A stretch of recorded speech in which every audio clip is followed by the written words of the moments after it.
Students, हमारी चर्चा चल रही थी स्विट्जरलैंड में प्रत्यक्ष लोकतंत्र के ऊपर। हमने देखा था कि प्रत्यक्ष लोकतंत्र क्या है और वर्तमान समय में क्यों जरूरी बनता जा रहा है, इसकी क्या आवश्यकता अनुभव की जा रही है, जबकि आज दुनिया के विभिन्न देशों में प्रतिनिधि मूलक लोकतंत्र नाना कारणों से ज्यादा लोकप्रिय है। ज्यादा देशों के द्वारा अप्रत्यक्ष लोकतंत्र यानी प्रतिनिधि मूलक लोकतंत्र को ही अपनाया जा रहा है। अब हम देखेंगे कि स्विट्जरलैंड में प्रत्यक्ष लोकतंत्र किस रूप में पाया जाता है, वहां कौन से ऐसे साधन अपनाए जाते हैं जिससे जनता शासकीय निर्णय कार्यों में प्रत्यक्ष भागीदारी निभा पाती है। लेकिन उससे पहले थोड़ा सा हम प्रत्यक्ष लोकतंत्र के इतिहास पर नजर डाल लेते हैं। ऐतिहासिक दृष्टि से यदि हम देखें तो हम ये पाते हैं कि लोकतंत्र और खास तौर से प्रत्यक्ष लोकतंत्र की जड़ें प्राचीन यूनान में देखने को मिलती हैं। हालांकि लोकतंत्र को एक आधुनिक शासन व्यवस्था माना जाता है, आधुनिक युग में इसका डेवलपमेंट हुआ ऐसा माना जाता है, लेकिन इतिहास में विभिन्न देशों में किसी न किसी रूप में लोकतंत्र हमें दिखाई देता है। खासतौर से जब हम यूनान की बात करते हैं तो यूनानी नगर राज्यों में खासतौर से जो एथेंस था, एथेंस नामक नगर राज्य था, वहां पर प्रत्यक्ष लोकतंत्र का उदाहरण देखने को मिलता है, जहां पर 1000 पुरुषों से युक्त एक असेंबली हुआ करती थी जिसे एक्लेशिया कहते थे। इस एक्लेशिया यानी असेंबली के द्वारा शासन संबंधी निर्णय लिए जाते थे। लंबे समय तक एथेंस में ये असेंबली कार्य करती रही, एक्लेशिया काम करती रही, लेकिन समय के साथ जब एथेंस पर रोम का अधिकार हो गया तो धीरे धीरे करके एथेंस की जो खासियत थी, जो असेंबली के रूप में हमें देखने को मिलती है, वो धीरे धीरे समाप्त होती चली गई। रोमन साम्राज्य का वर्चस्व वहां स्थापित होता चला गया। यूनान के साथ साथ रोम में भी हम प्रत्यक्ष लोकतंत्र के रूप देखते हैं। हालांकि रोमन इतिहास हमें ये बताता है कि वहां पर प्रत्यक्ष लोकतंत्र और प्रतिनिधि मूलक लोकतंत्र, लोकतंत्र के ये दोनों रूप वहां देखने को मिलते हैं।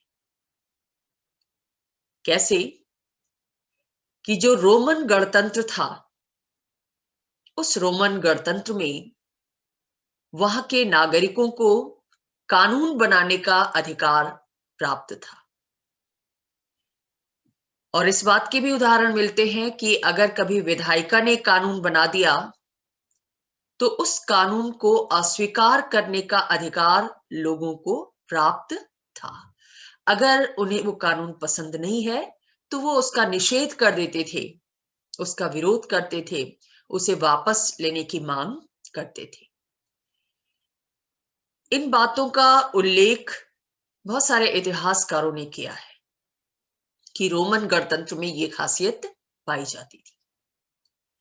जहां तक भारत का संबंध है, भारत में भी हम देखते हैं कि ईसा से पूर्व 6वीं शताब्दी में 16 गणराज्यों का उल्लेख मिलता है, 16 महाजनपदों का उल्लेख मिलता है, और ये गणराज्य या गणतंत्र प्रत्यक्ष लोकतंत्र के भाव से पूरित थे।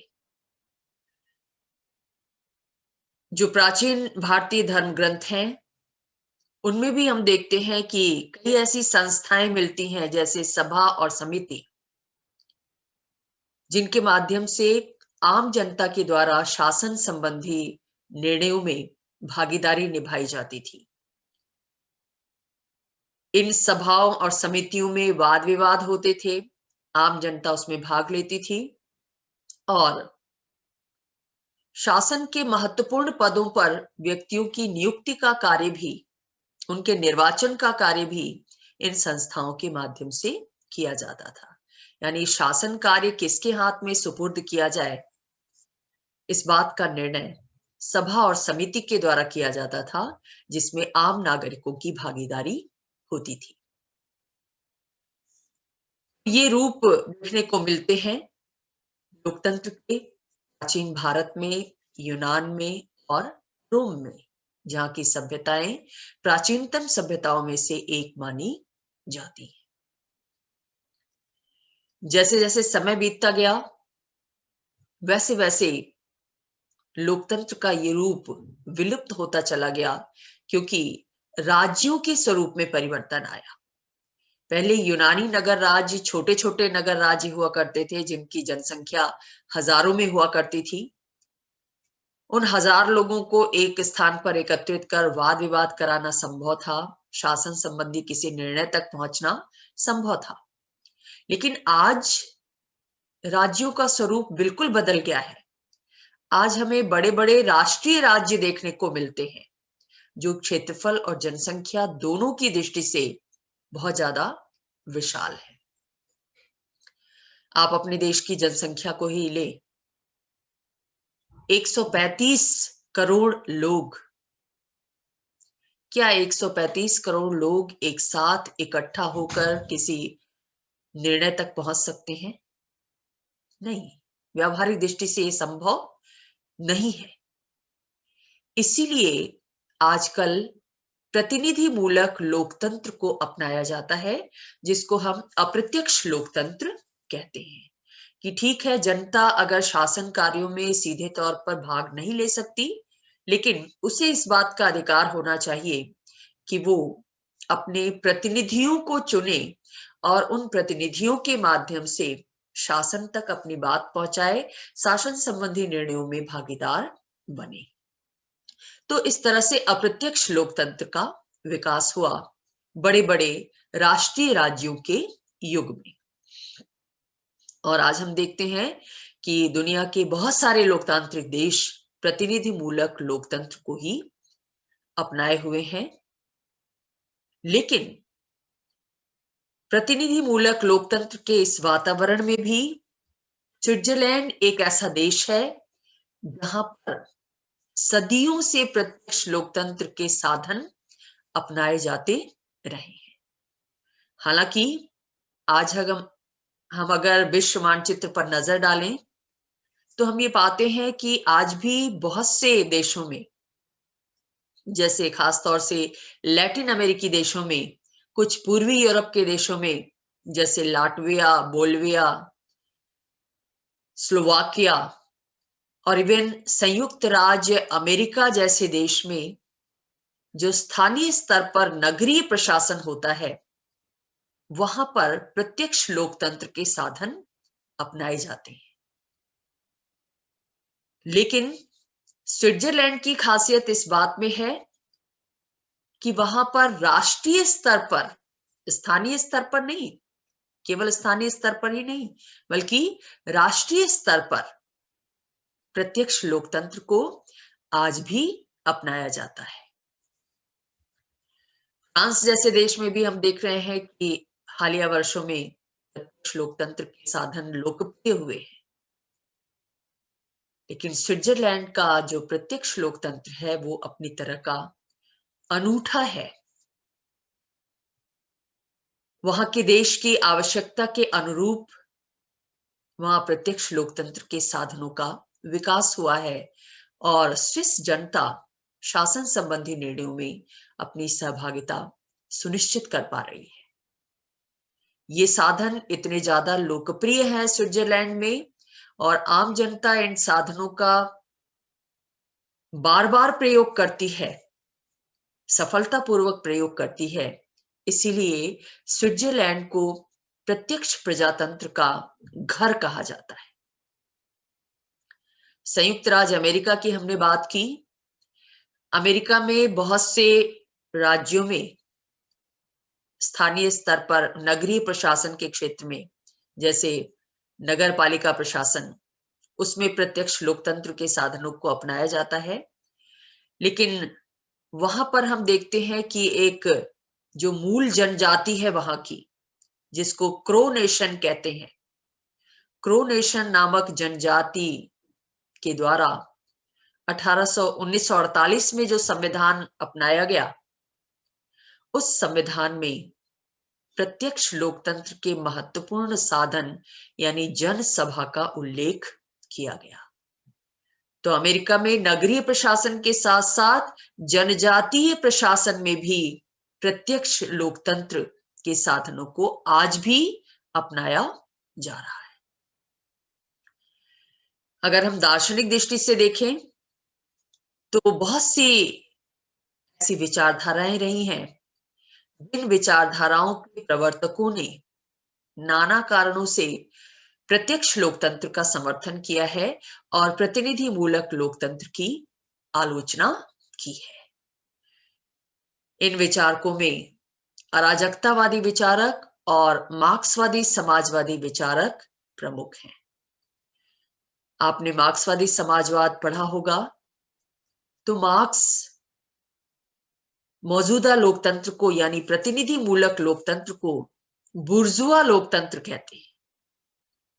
वो क्या कहते हैं कि आधुनिक युग में विभिन्न राज्यों में हम लोकतंत्र का जो स्वरूप देखते हैं, खासतौर से पूंजीवादी देशों में, वहां पर लोकतंत्र कहने के लिए है, कहने के लिए जनता का शासन है।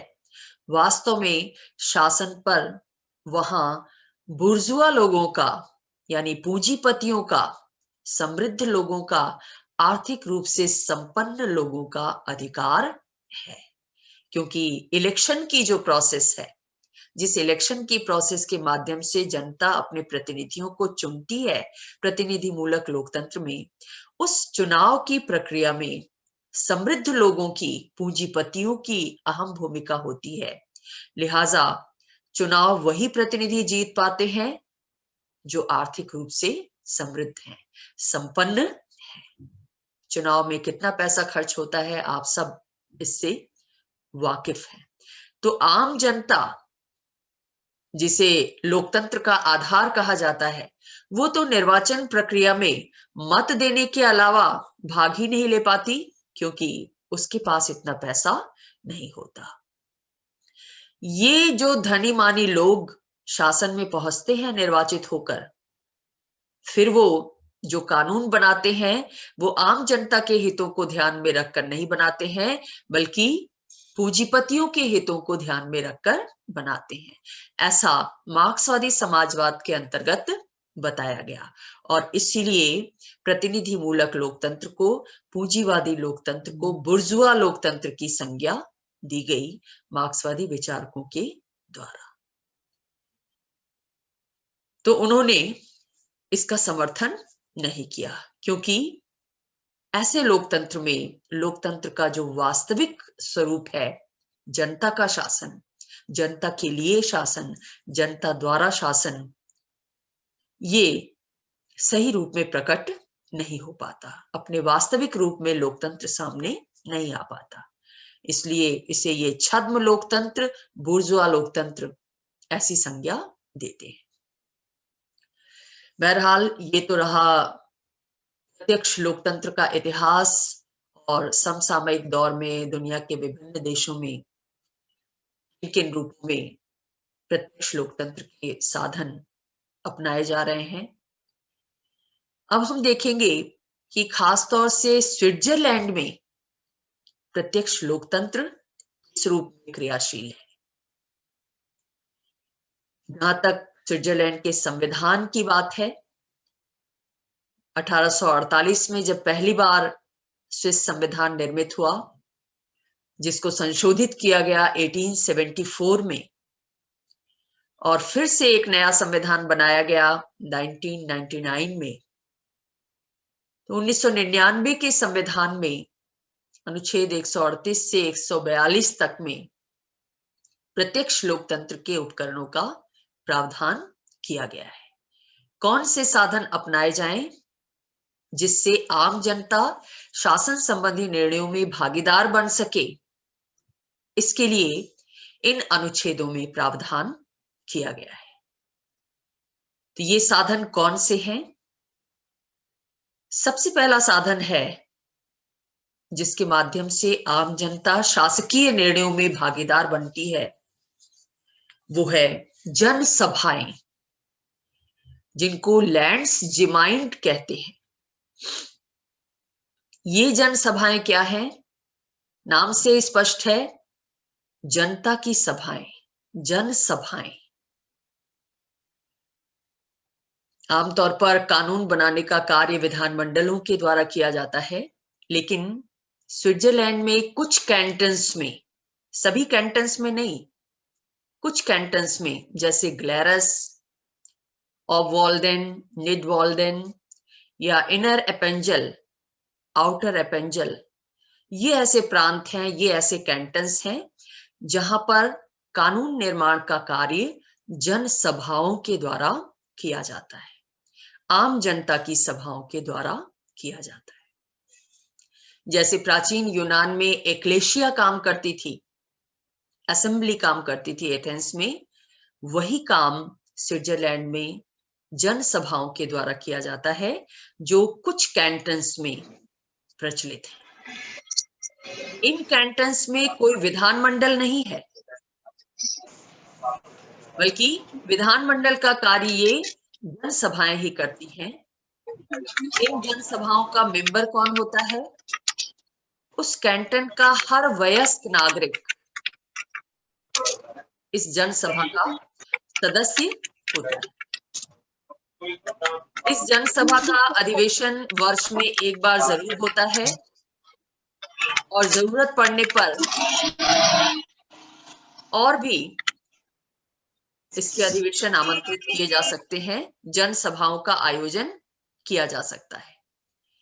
इन जनसभाओं में जिन नागरिकों के द्वारा भाग लिया जाता है, वो नागरिक वाद विवाद कर सकते हैं, और केवल वाद विवाद ही नहीं, बल्कि इन जनसभाओं के माध्यम से सभी वयस्क नागरिक मिलकर अपने कैंटन के लिए एक प्रशासनिक कार्यकारिणी का चुनाव भी करते हैं। प्रशासनिक कार्यकारिणी एक वर्ष के लिए काम करती है, और इस कार्यकारिणी का जो प्रधान होता है वो लैंड्समैन कहलाता है। लैंड्समैन से युक्त जनसभाओं को लैंड्स जिमाइंड कहते हैं। इसका नाम लैंड्स जिमाइंड इसीलिए पड़ा क्योंकि ये लैंड्समैन की अध्यक्षता में कार्य करती हैं। वो लैंड्समैन जो प्रशासनिक कार्यकारिणी परिषद का अध्यक्ष होता है, जिस कार्यकारिणी परिषद का चुनाव जनसभाओं के द्वारा किया जाता है। अब ये कार्यकारिणी परिषद क्या काम करती है? पिछले साल जो काम किया गया इस कार्यकारिणी परिषद के द्वारा, उसकी रिपोर्ट उसके द्वारा जनसभा में पेश की जाती है, और साथ ही आगे आने वाले वर्ष के लिए आय व्यय का ब्यौरा, जिसको बजट कहते हैं, वो भी प्रस्तुत किया जाता है इस कार्यकारिणी परिषद के द्वारा। जनसभाओं के द्वारा न केवल कार्यपालिका के सदस्यों का चुनाव किया जाता है, कार्यकारिणी परिषद का चुनाव किया जाता है, बल्कि ये उस कैंटन के जो न्यायालय हैं उनके न्यायाधीशों का चुनाव भी ये जनसभाएं ही करती हैं।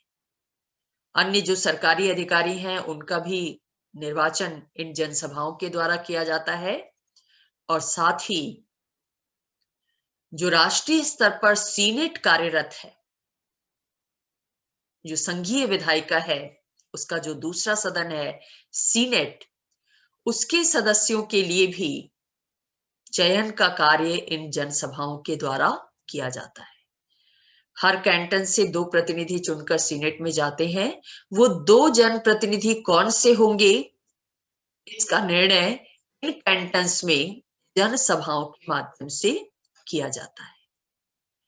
इसके साथ साथ ये जनसभाएं जो ग्लैरस, ऑबवाल्डेन, निडवाल्डेन इनर एपेंजल और आउटर एपेंजल में कार्यरत हैं, इनके द्वारा ही वो सारे काम किए जाते हैं जो सामान्य रूप से अन्य विधानमंडलों के द्वारा किए जाते हैं।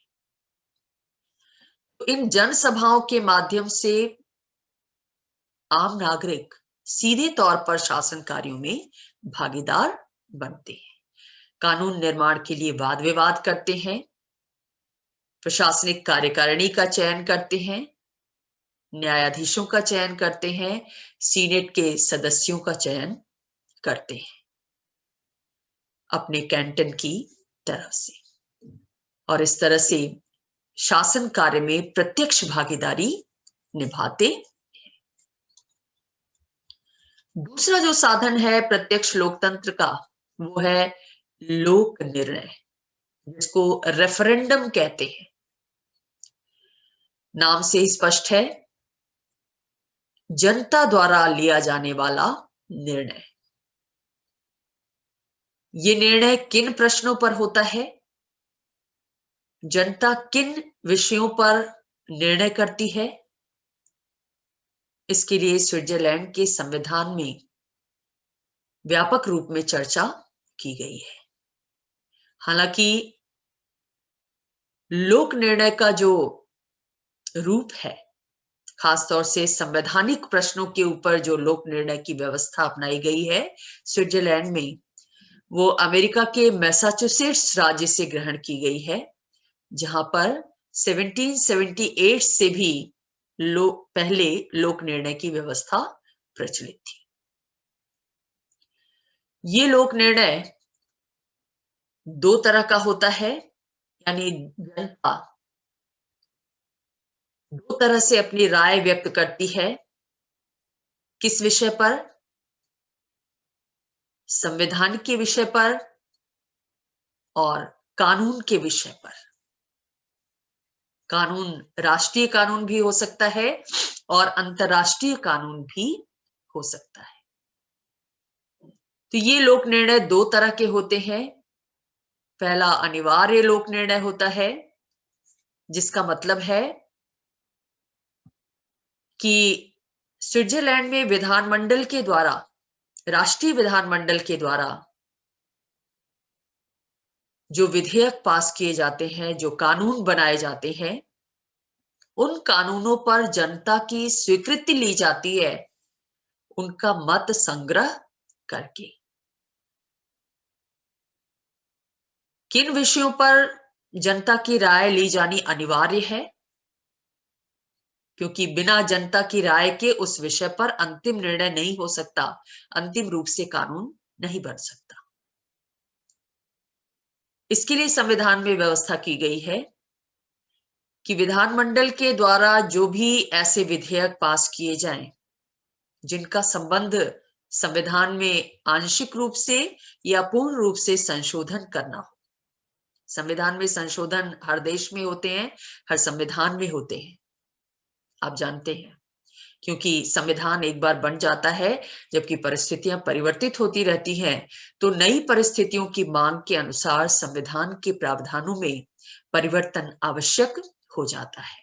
इसके लिए संविधान संशोधन की प्रक्रिया संविधान में ही दे दी जाती है कि इस प्रक्रिया को अपनाकर संविधान में संशोधन किया जा सकता है। तो स्विट्जरलैंड के संविधान में संशोधन की जो प्रक्रिया दी गई है, वो ये है कि संशोधन के विषय में एक तो विधानमंडल प्रस्ताव तैयार करके सदन में, दोनों सदनों में उसे पारित कर सकता है। ये संशोधन आंशिक रूप से भी हो सकता है और पूर्ण रूप से भी हो सकता है।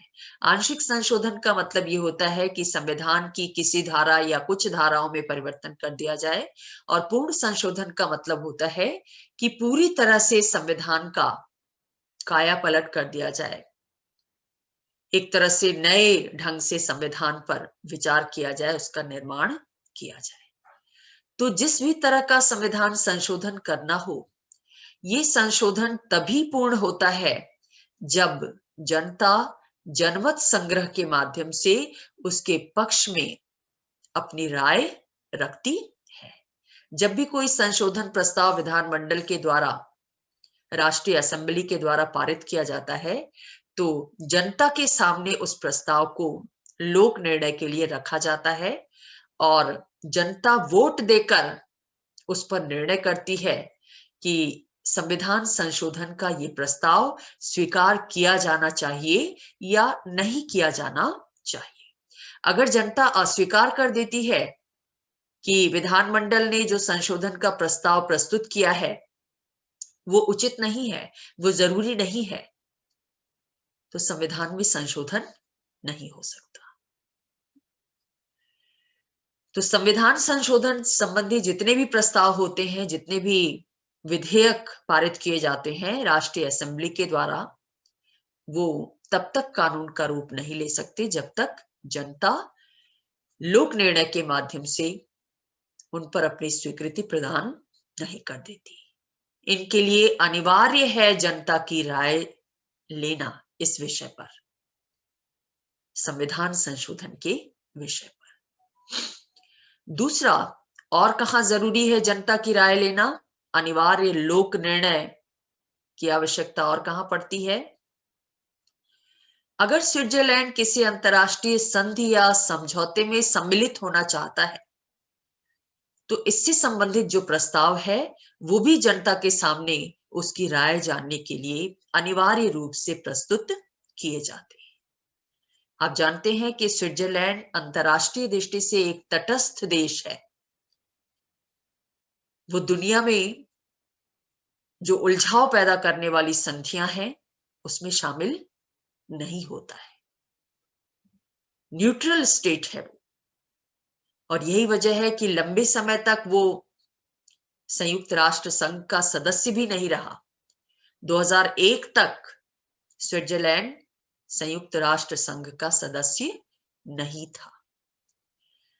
जब 2001 में राष्ट्रीय असेंबली में इस तरह का प्रस्ताव लाया गया कि अब स्विट्जरलैंड को संयुक्त राष्ट्र संघ की सदस्यता स्वीकार करनी चाहिए, राष्ट्रीय हित में और विश्व शांति के लिहाज से, तो इस प्रस्ताव को पारित करने के बाद विधानमंडल ने जनता की राय के लिए उसके सामने ये प्रस्ताव रखा। और जब आम जनता ने यानी स्विट्जरलैंड के वयस्क नागरिकों ने इस प्रस्ताव का समर्थन कर दिया कि नहीं, स्विट्जरलैंड को अब शामिल होना चाहिए संयुक्त राष्ट्र संघ में, तब जाकर संयुक्त राष्ट्र संघ का सदस्य बना स्विट्जरलैंड। इसी तरह से किसी भी अंतरराष्ट्रीय संधि या समझौते में अगर वो शामिल होना चाहता है स्विट्जरलैंड, तो उसके लिए वहां की जनता की राय जानना जरूरी है। जब तक जनता स्वीकार नहीं करेगी लोक निर्णय के माध्यम से, तब तक स्विट्जरलैंड किसी भी अंतरराष्ट्रीय संधि या समझौते पर हस्ताक्षर नहीं कर सकता, उसका भाग नहीं बन सकता।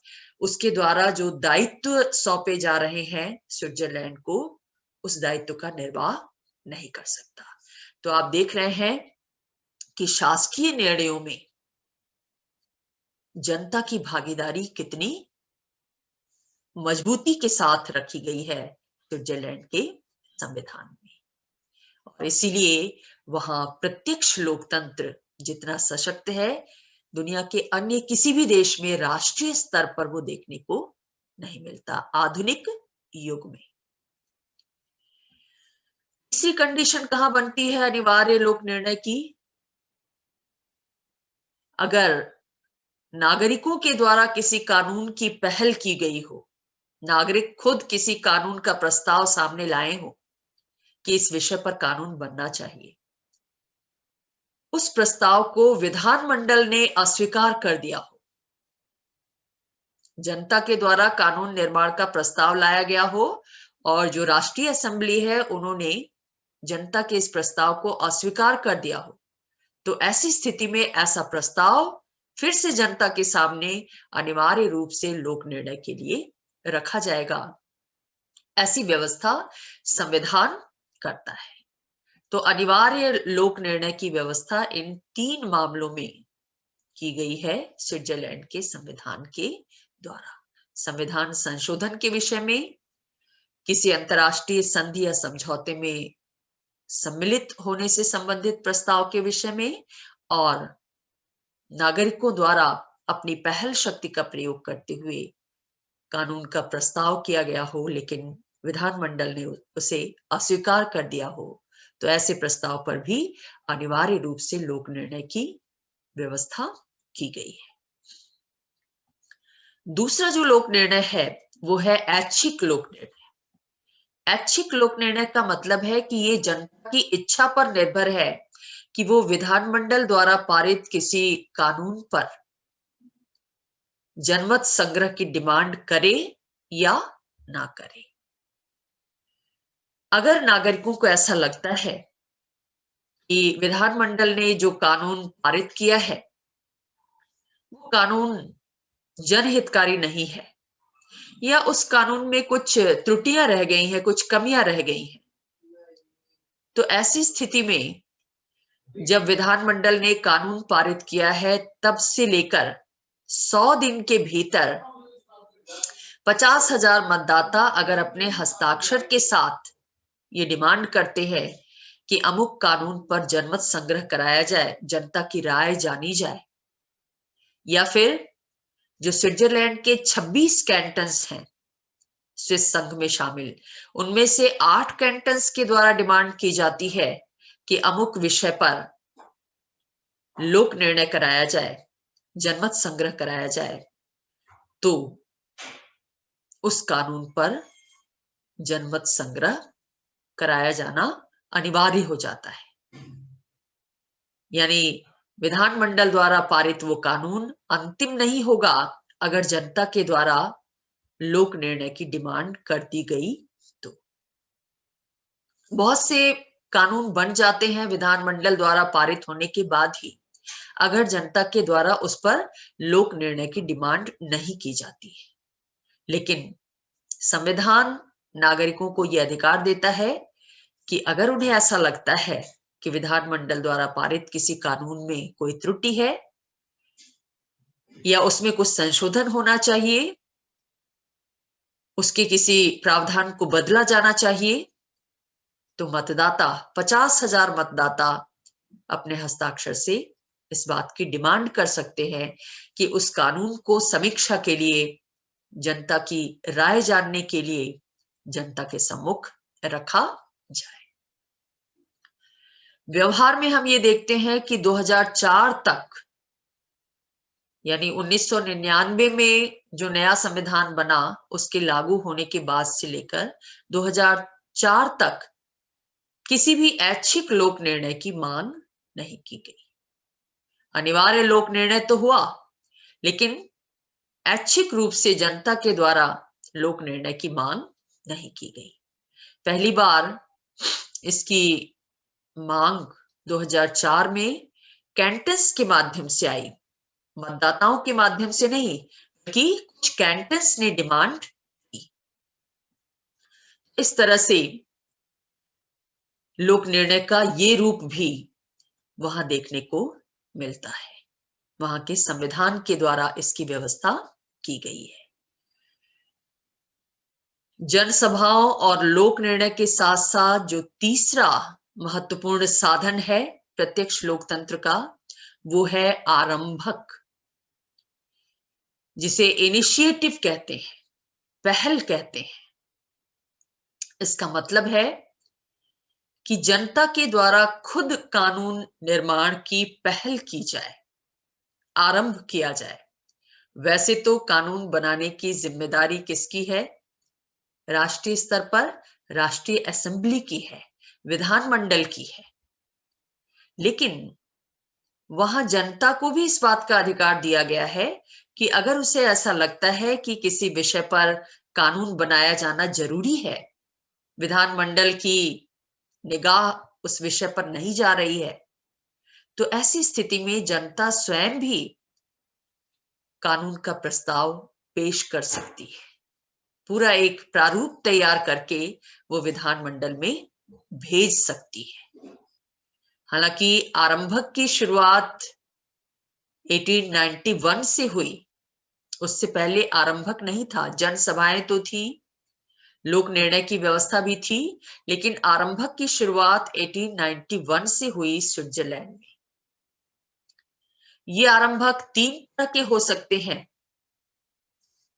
संविधान संशोधन संबंधी, सामान्य कानून निर्माण संबंधी और प्रशासनिक कार्यों से संबंधित।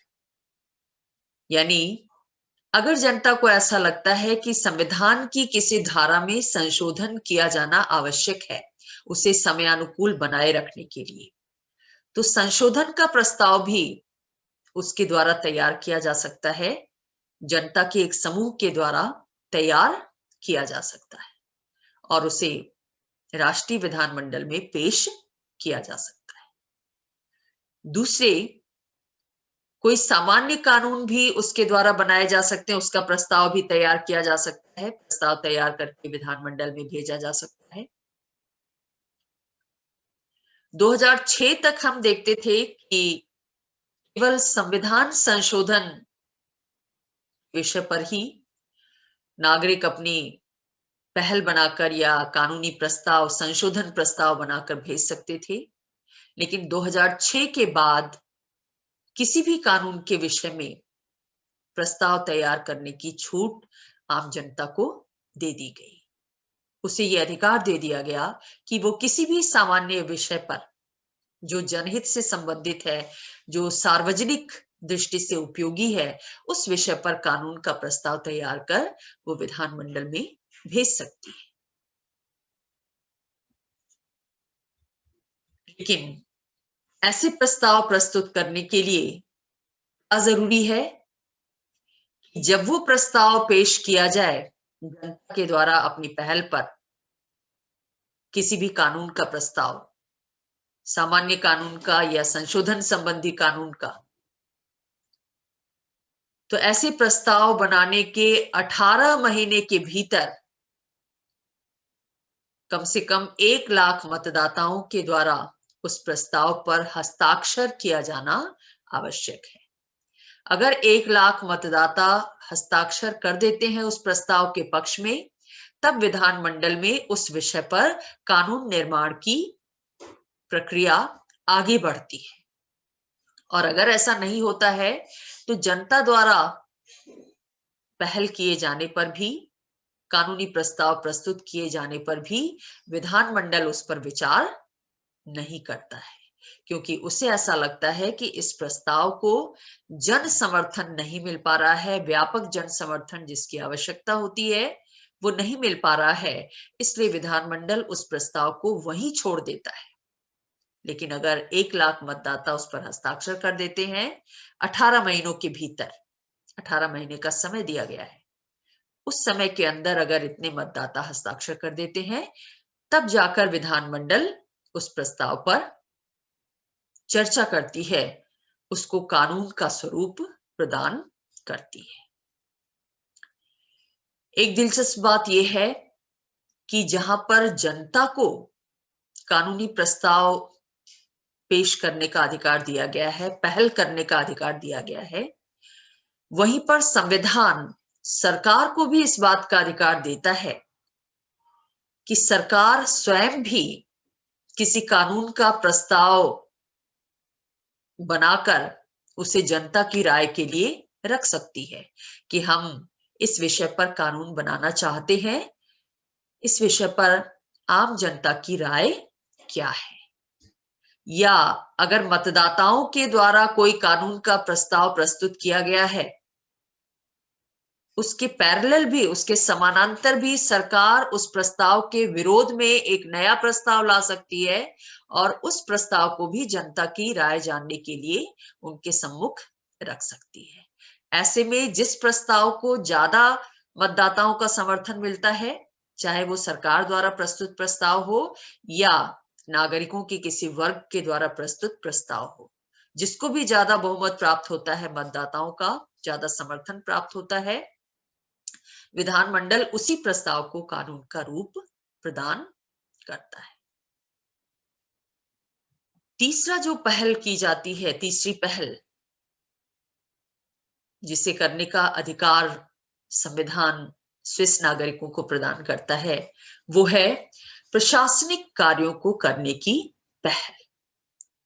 न केवल कानून का प्रस्ताव तैयार करने का अधिकार संविधान आम जनता को प्रदान करता है, बल्कि प्रशासनिक कार्यों को करने की पहल का भी अधिकार उसे देता है। इस अधिकार के तहत खुद जनता के द्वारा आगे बढ़कर इस बात की मांग की जा सकती है वो कोई प्रशासनिक कार्य अपनी पहल पर अपनी इच्छा अनुसार कर सकते हैं। वैसे तो प्रशासनिक कार्य सरकारी अधिकारियों के द्वारा किए जाते हैं, विभिन्न विभागों के द्वारा किए जाते हैं, सरकार के विभिन्न विभाग गठित होते हैं, उनके सौजन्य से किए जाते हैं। लेकिन स्विट्जरलैंड में आम जनता को भी इस बात का अधिकार है कि अगर वो ऐसा समझती है कि किसी प्रशासनिक कार्य को वो खुद भी कर सकती है, तो वो उसे अपने हाथ में लेने का प्रस्ताव दे सकती है।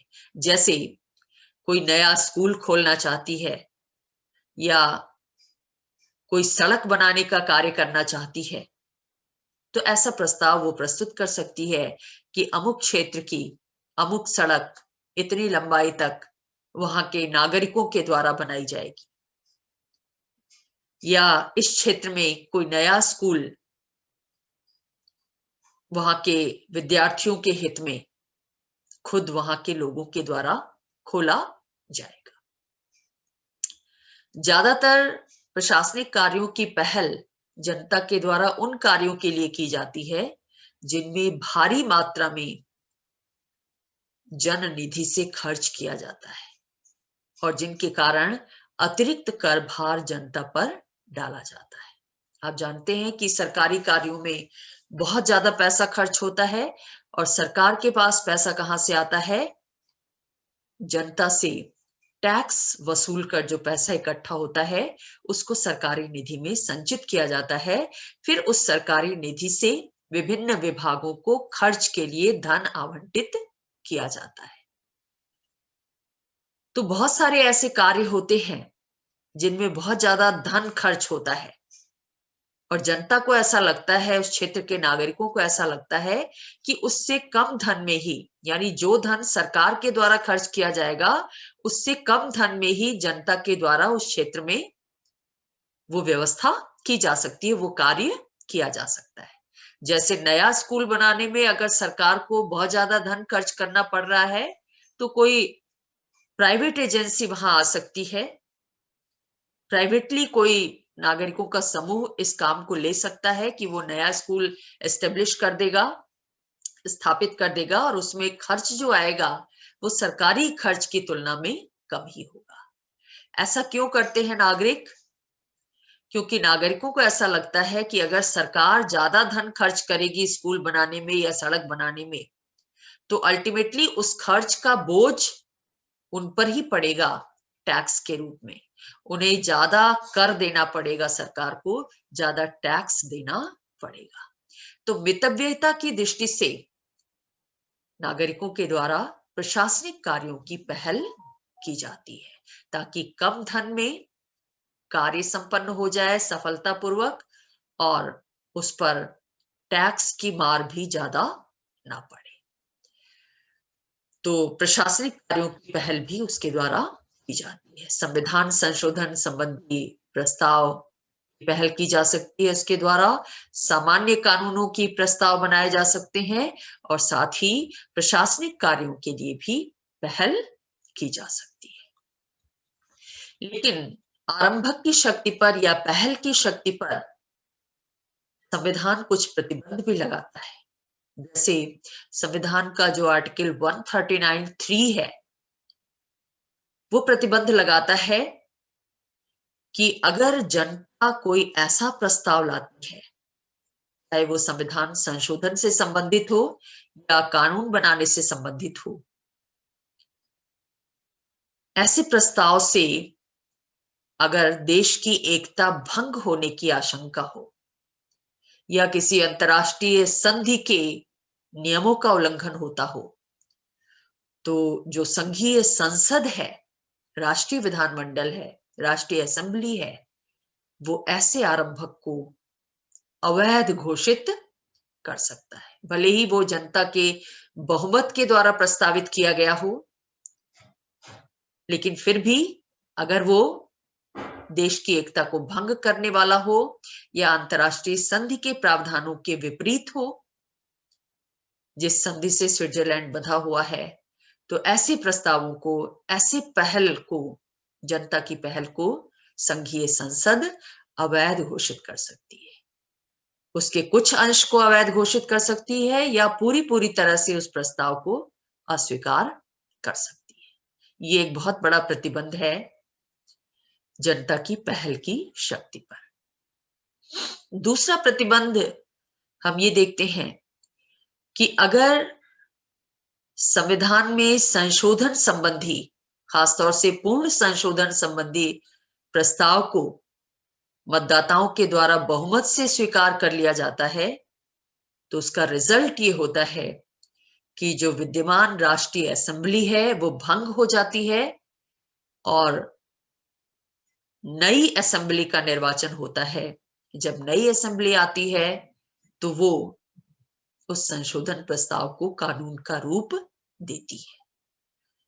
तो चूंकि जनता को ऐसा लगता है कि अगर उसके द्वारा पहल की शक्ति का प्रयोग किया गया, पूर्ण संविधान संशोधन के प्रस्ताव को स्वीकार किया गया, तो उसका रिजल्ट पुनः निर्वाचन होगा। पुनः निर्वाचन से ज्यादा खर्च होगा, ज्यादा समय की बर्बादी होगी। तो इस वजह से भी व्यवहारतः पहल की शक्ति का सोच विचार कर ही प्रयोग किया जाता है। लेकिन अल्टीमेटली संविधान स्विस जनता को यह अधिकार जरूर देता है, वो चाहे तो और कहीं कहीं तो अनिवार्य रूप से भी तो शासन कार्यों में, शासन संबंधी निर्णयों में अपनी भागीदारी निभा सकती है। तो इस तरह से प्रत्यक्ष लोकतंत्र के ये जो साधन अपनाए गए हैं स्विट्जरलैंड में, जनसभाओं के रूप में, लोक निर्णय के रूप में और आरंभक के रूप में, इन साधनों के कारण स्विट्जरलैंड की जनता अंतिम रूप से विधि निर्माण की शक्ति की अधिकारी हो गई है। और स्विट्जरलैंड में ये प्रत्यक्ष लोकतंत्र इतने प्रभावी ढंग से क्रियाशील है कि सिगफ्राइड कहते हैं कि यहां पर लोकतंत्र हमेशा प्रत्यक्ष ही रहता है और आम जनता जब जनप्रतिनिधियों को अपनी शक्तियां सौंपते हैं, उस समय वो अपनी पूरी शक्ति का त्याग नहीं करते। वो अपने पास अंतिम शक्ति बनाए रखते हैं। वो लोक निर्णय के द्वारा अंतिम शब्द और आरंभक की प्रक्रिया के द्वारा शायद प्रथम शब्द कहने का अधिकार सदैव अपने पास रखते हैं। अब स्विट्जरलैंड में प्रत्यक्ष लोकतंत्र जिस रूप में क्रियाशील है, उसको हम समराइज कर सकते हैं। वो इस रूप में कि वयस्क नागरिकों को वर्ष में कम से कम 4 बार संघीय लोक निर्णय का अवसर दिया जाता है। यानी कम से कम 4 बार जनता विभिन्न विषयों पर, विभिन्न कानूनी प्रस्तावों पर लोक निर्णय करती है अपने मतदान के माध्यम से। दूसरे, इस व्यवस्था के अंतर्गत मतदाता स्थानीय मुद्दों पर भी मत देते हैं। यानी न केवल राष्ट्रीय मुद्दों पर, सुरक्षा और आर्थिक विकास संबंधी मुद्दों पर, बल्कि जो लोकल मुद्दे हैं, लोकल समस्याएं हैं, उन पर भी वो जनसभाओं के माध्यम से या लोक निर्णय के माध्यम से अपना मत, अपनी राय व्यक्त करते हैं। हालांकि लोक निर्णय के समय जो मतदान होता है जनता के द्वारा, उसका प्रतिशत कम ही रहता है। औसतन 40% तक मतदान होता है जब भी किसी विषय पर लोक निर्णय की डिमांड की जाती है या अनिवार्य लोक निर्णय की का आह्वान किया जाता है। 1990 से लेकर अब तक हम देखते हैं कि व्यापक विषयों पर लोक निर्णय के अवसर दिए गए हैं।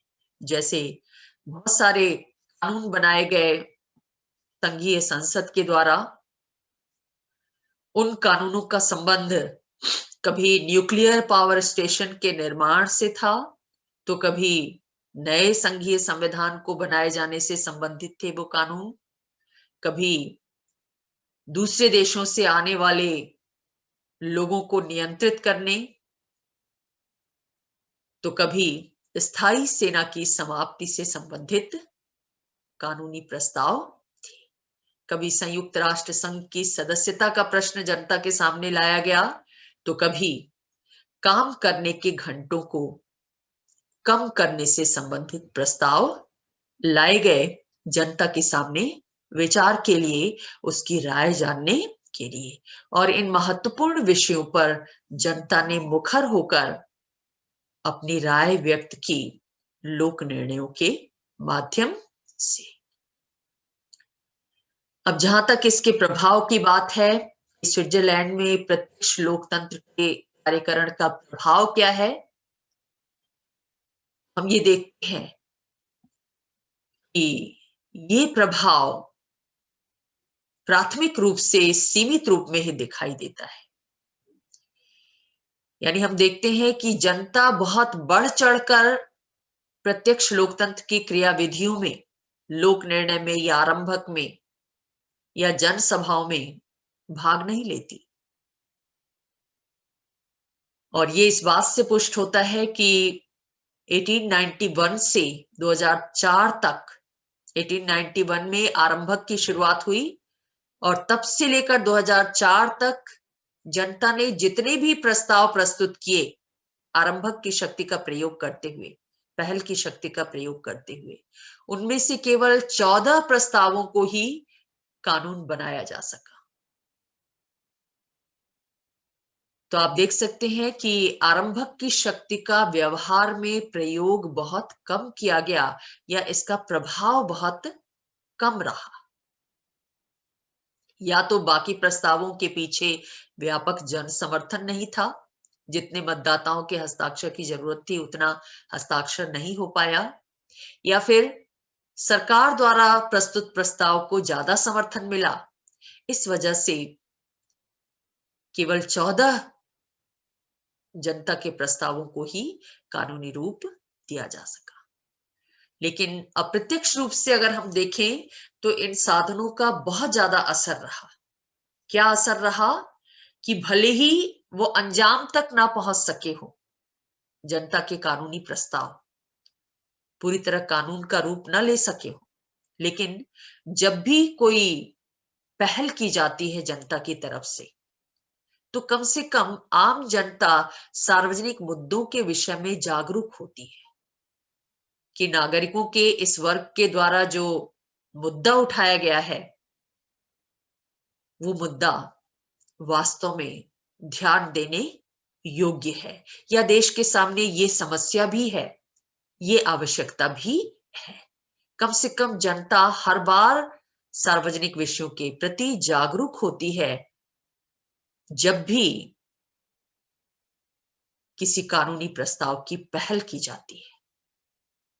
और जब पहल की जाती है, प्रस्ताव प्रस्तुत किए जाते हैं, उस पर जनमत संग्रह कराया जाता है, मतदाताओं के हस्ताक्षर कराए जाते हैं, तो सरकार भी सजग हो जाती है कि कहीं ना कहीं आम जनता सरकारी कानूनों से संतुष्ट नहीं है, इसलिए वो अपनी पहल पर कानूनी प्रस्ताव तैयार कर रही है। इसका रिजल्ट क्या होता है कि सरकार की क्रियाशीलता बढ़ जाती है। उसे लगता है कि उसे और एक्टिवली काम करना चाहिए ताकि जनता संतुष्ट हो सके। और कई बार ऐसा होता है कि जब किसी जन प्रस्ताव पर, जनता की पहल पर बनाए गए प्रस्ताव पर जनमत संग्रह का कार्य चल ही रहा होता है, हस्ताक्षर का कार्य चल ही रहा होता है, उससे पहले ही सरकार उस विषय पर कानून बना देती है। ये प्रत्यक्ष लोकतंत्र की क्रियाविधियों का ही प्रभाव है कि जिससे सरकार भी नियंत्रित रहती है और जनता भी जागरूक बनती है। और इसके साथ साथ स्विट्जरलैंड दलगत राजनीति की जो बुराइयां हैं, उन बुराइयों से भी बच सका है। क्योंकि अंतिम शक्ति किसके हाथ में है? जनता के हाथ में है। और इस व्यवस्था के कारण जनप्रतिनिधि भी जनता से निरंतर संपर्क बनाए रखते हैं, क्योंकि जनप्रतिनिधियों का निर्वाचन स्विट्जरलैंड में भी जनता के द्वारा किया जाता है, विधायिका वहां भी है, लेकिन वो जनप्रतिनिधि ये जानते हैं कि अगर उन्होंने अपने कार्य में थोड़ी भी ढिलाई बरती तो किसी भी विषय पर जनता के द्वारा लोक निर्णय की डिमांड किसी भी क्षण की जा सकती है। इसलिए वो सतर्क रहते हैं, जनता से निरंतर संपर्क बनाए रखते हैं, उनकी आवश्यकताओं को, उनकी समस्याओं को जानने के लिए उत्सुक रहते हैं। तो ब्राइस इसलिए कहते हैं कि प्रत्यक्ष प्रजातंत्र की जो पद्धतियां हैं वो निर्वाचन के अतिरिक्त अन्य समयों में भी जनप्रतिनिधियों का जनता से संपर्क बनाए रखने का श्रेष्ठतम साधन है। जिस प्रकार लोक निर्णय विधानमंडल की त्रुटियों से जनता की रक्षा करता है, उसी प्रकार आरंभक उनकी भूलों का उपचार है। यानी आरंभक, लोक निर्णय और जनसभाएं, ये तीनों साधन मिलकर स्विट्जरलैंड में जनता की भागीदारी को सुनिश्चित बनाते हैं और शासन को नियंत्रित करते हैं, उसे जनहितकारी दिशा में सोचने और कार्य करने को विवश करते हैं। ये व्यापक प्रभाव है स्विट्जरलैंड में लोकतंत्र के, प्रत्यक्ष लोकतंत्र के कार्यकरण का। हालांकि जो आलोचक हैं वो इसकी आलोचना भी करते हैं, और आलोचना के जो आधार हैं उनमें से पहला आधार ये है कि आलोचक ये मानते हैं कि साधारण जनता इस काबिल नहीं होती कि वो जटिल कानूनों का प्रस्ताव तैयार कर सके। आरंभक का अधिकार तो दे दिया गया है जनता को कि वो कानूनी प्रस्ताव अपनी पहल पर तैयार कर सकती है, लेकिन आम जनता में कितने लोग इस काबिल होते हैं कि वो कानून निर्माण की जटिल प्रक्रिया को समझ सकें, उसके अनुसार कार्य कर सकें या कानून की आवश्यकता को अनुभव कर सकें। इसीलिए डॉक्टर फाइनर क्या कहते हैं कि बुद्धिहीन और अशिक्षित लोगों ने प्रगतिशील कानूनों को प्रायः नष्ट ही किया है। विधानमंडल ने जो कानून बना दिए, लोक निर्णय की डिमांड की गई और उस लोक निर्णय में कई बार संसद द्वारा या विधानमंडल द्वारा बनाए गए कानूनों को अस्वीकार कर दिया गया। तो ये एक आलोचना का आधार है। दूसरे आलोचक ये कहते हैं कि लोक निर्णय की व्यवस्था होने के कारण और आरंभक का अधिकार दिए जाने के कारण वहां के विधानमंडल के सम्मान में कमी आई है। कैसे? क्योंकि विधानमंडल जो कानून बना देता है वो अंतिम नहीं है, जनता उस पर जनमत संग्रह की डिमांड कर सकती है। तो इससे विधानमंडल में भी अपने कार्यों के प्रति उत्तरदायित्व की भावना कम हुई है। उसे लगता है कि अगर उसके द्वारा बनाए गए कानून में कोई कमी रह जाती है तो जनता खुद लोक संग्रह की, लोक निर्णय की डिमांड करके, जनमत संग्रह की डिमांड करके उस कमी को दूर कर सकती है। इसलिए कई बार वो अपने कार्य को बहुत सीरियसली नहीं लेते, गंभीरता पूर्वक नहीं लेते और जल्दबाजी में कानून बनाने की प्रक्रिया में संलग्न हो जाते हैं। तो इससे विधायिका के सम्मान और उत्तरदायित्व दोनों में कमी आई है। तीसरे आलोचक ये कहते हैं कि बार बार किसी विषय पर मतदान कराने से, कि विधानमंडल ने कोई कानून पारित कर दिया, उस पर लोक निर्णय कराया जाए, जनमत संग्रह कराया जाए। आप देख चुके हैं कि औसतन कम से कम वर्ष में 4 बार लोक निर्णय के लिए मतदान जरूर कराया जाता है। तो ऐसी स्थिति में बार बार मतदान करने से जनता थकावट का अनुभव करने लगती है कि बार बार उसे वोट देना है। और इस थकावट की वजह से हम देखते हैं कि लोक निर्णयों के समय मतदान प्रतिशत बहुत कम रहता है और इसलिए इन लोक निर्णयों के माध्यम से जो निर्णय लिए जाते हैं वो अल्पमत के निर्णय ही होते हैं, बहुमत के निर्णय नहीं होते। जब 40% मतदाताओं के द्वारा मतदान किया जाएगा और उस मतदान के माध्यम से अगर विधानमंडल के किसी कानून को अस्वीकार कर दिया गया तो इसका मतलब होता है कि केवल 40% लोगों के मत के आधार पर ही, उनकी राय के आधार पर ही कानून बन जा रहा है। 60% लोग अपनी राय से वंचित हो जा रहे हैं या उनकी राय के आधार पर कानून का निर्माण नहीं हो पा रहा है, कोई निर्णय नहीं लिया जा रहा है। ये भी एक ड्रॉबैक है प्रत्यक्ष लोकतंत्र का व्यावहारिक दृष्टि से। इसके साथ साथ बार बार मतदान कराए जाने से, बार बार जनमत संग्रह कराए जाने से समय और धन का भी अपव्यय होता है। ये जो बात कही जाती है प्रत्यक्ष लोकतंत्र के फेवर में, उसके पक्ष में, कि अंतिम निर्णय की शक्ति जनता के हाथ में होने से दलगत राजनीति के दोषों से बचा जा सकता है, लेकिन व्यवहार में हम ये देखते हैं कि राजनीतिक दलों का प्रभाव प्रत्यक्ष लोकतंत्र में भी कम नहीं होता, क्योंकि जब जब किसी विषय पर लोक निर्णय होता है तो उस विषय पर जनता का मार्गदर्शन करने का कार्य राजनीतिक दलों के द्वारा ही किया जाता है, क्योंकि आम जनता पूरी तरह से सार्वजनिक विषयों के प्रति सजग नहीं होती, उसकी जानकारी उसे नहीं होती है, अज्ञानता होती है सार्वजनिक विषयों के प्रति उसमें। ऐसी स्थिति में उसका मार्गदर्शन स्विट्जरलैंड जैसे देश में भी राजनीतिक दलों के द्वारा ही किया जाता है, तो राजनीतिक दलों की भूमिका कम नहीं होती।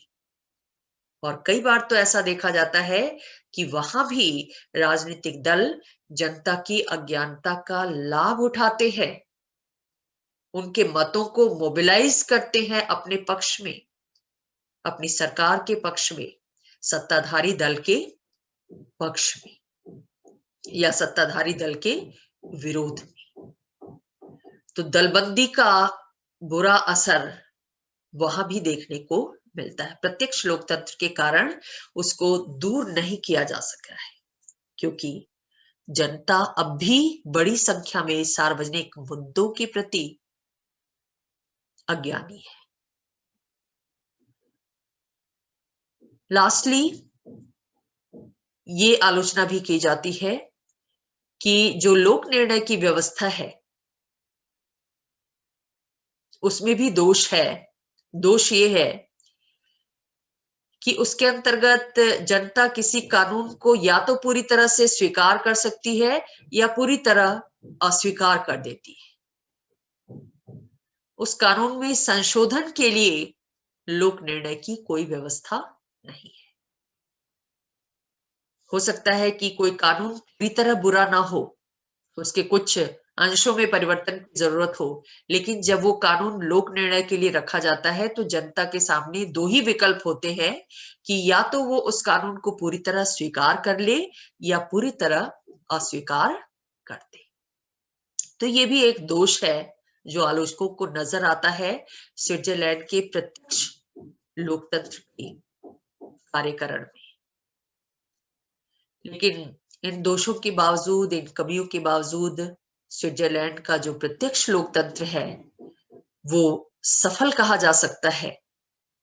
दुनिया के अन्य किसी भी देश में राष्ट्रीय स्तर पर इतनी सफलतापूर्वक प्रत्यक्ष लोकतंत्र आज की तिथि में कार्य नहीं कर रहा है जितना स्विट्जरलैंड में कर रहा है। और इसकी सफलता का एक बड़ा कारण यह है कि स्विट्जरलैंड भौगोलिक दृष्टि से एक छोटा सा देश है, क्षेत्रफल की दृष्टि से छोटा सा देश है, चारों तरफ से स्थल आबद्ध है। छोटा देश होने के कारण, छोटी जनसंख्या होने के कारण नागरिक तुलनात्मक दृष्टि से ज्यादा जागरूक हैं इसलिए वो लोक निर्णय के अधिकार का प्रयोग कर पाते हैं, आरंभक के अधिकार का प्रयोग कर पाते हैं। इसके साथ साथ वहां का जो प्रेस है वो भी स्वतंत्र है और अन्य देशों के मुकाबले वहां दलबंदी का अभाव देखने को मिलता है। साथ ही वहां की जनता इस बात के लिए सजग है कि जनता की संप्रभुता, जनता का सर्वोच्च अधिकार शासन संबंधी मामलों में वो बना रहे, इसलिए वहां सफलतापूर्वक प्रत्यक्ष लोकतंत्र संचालित हो रहा है। और यही वजह है कि स्विट्जरलैंड को प्रत्यक्ष लोकतंत्र का घर कहा जाता है। ये था स्विट्जरलैंड का प्रत्यक्ष लोकतंत्र। उसकी आवश्यकता क्यों पड़ी, उसके साधन कौन से हैं और उन साधनों को व्यवहार में किस तरीके से उपयोग में लाया जाता है। आशा है आपको समझ में आया होगा। किसी की कोई जिज्ञासा है प्रत्यक्ष लोकतंत्र के विषय में, तो आप समाधान कर सकती हैं।